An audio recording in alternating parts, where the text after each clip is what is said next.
Good morning, it's Sunday the 26th of May. Because it seems that for many people over the age of 65, games aren't just a hobby, they're a way of staying healthy, as our reporter Bryony MacKenzie has been finding out. Morning, Bryony. Morning. Morning. Yeah, the stereotypical teenage gamer, that's a thing of the past, and people are contacting us saying, well, I'm 70 and I've been playing since the 70s. And I've been speaking to industry experts and they say it's a growing trend that because of tablets and smartphones, there's more accessibility for people playing puzzles and also console games. But I've been out to speak to one lady who I think has seen every game there is, and yeah, this is her story. Why don't they get out of my way when I want to get... Oh, there's somebody gone for a burp. With age comes experience. In this case, video game experience. I played this once with my aunt that's now 94 and we had a hilarious time. Hilda Knott will be celebrating her 86th birthday next month. She's been playing video games for 40 years.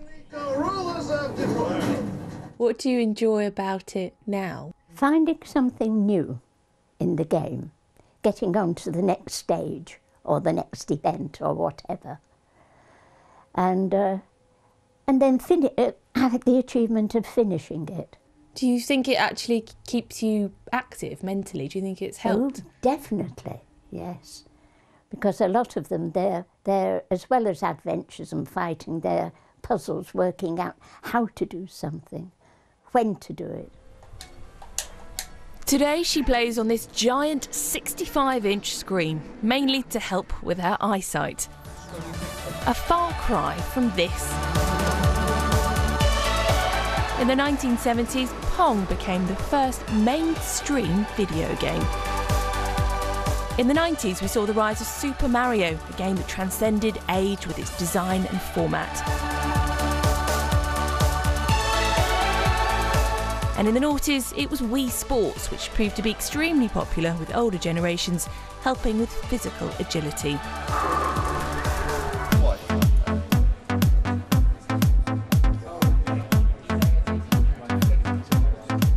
Blitz Game Studios in Leamington, one of the world's largest independent video games developers. They're now designing new games for tablets and smartphones with mass market appeal. It's not just a very small market. We would aim, I suppose, between a sort of 6 to 7 year old to 12-year-olds before. But now we're just going, well, no, actually, this market is huge and there's no reason why middle-aged women or old people might not want to play these new video games. We're in the netherworld, by the way, and we're demons. Hilda, who also plays puzzles on her iPad, now enjoys games that are less fast-paced. But don't be fooled. After some serious playing time over the years, she's still got game. There we are. I'm drowning. That's it.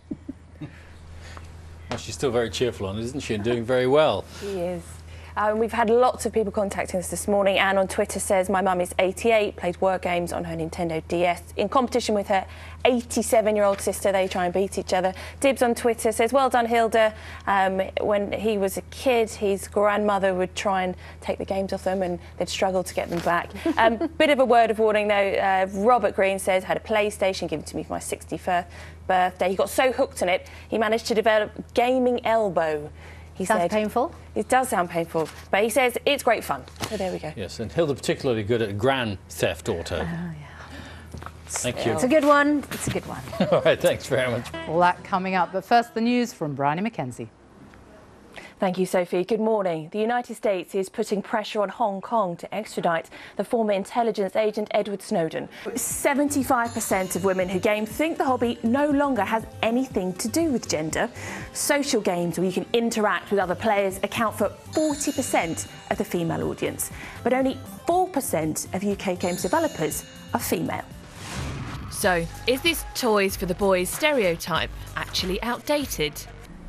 Good morning, Bill. Yeah, it's that familiar thudding sound, then the steering wheel goes and you realise you've got a puncture, so you just pop round to the boot. And it's not a problem, because you've got a spare tyre in the boot. At least you think you have, but most people these days actually have this tyre repair kit. And the top 3 motoring organisations in the UK say this is confusing a lot of us. They've seen their call-outs almost double in the RAC because people are really unsure of what to do with this. Chris Millwood is an expert. What have we got here, Chris? What are we looking at? You're putting £700,000 into this trial period from January to March.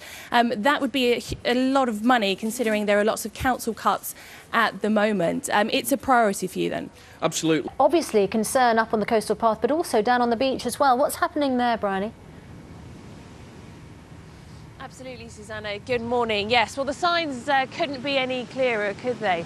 This is the area that was affected just around the corner, in fact, and you can see some rocks there, but that's just a regular occurrence here. The main landslip was further along the coast, but also there was a very large landslip last April, which in fact killed a young woman. But why is this happening? You did mention the weather, and certainly it's been a mixed few days on the weather front. Let's talk to Nigel Clark, local historian, and you were a Coast Guard as well for 12 to 13 years.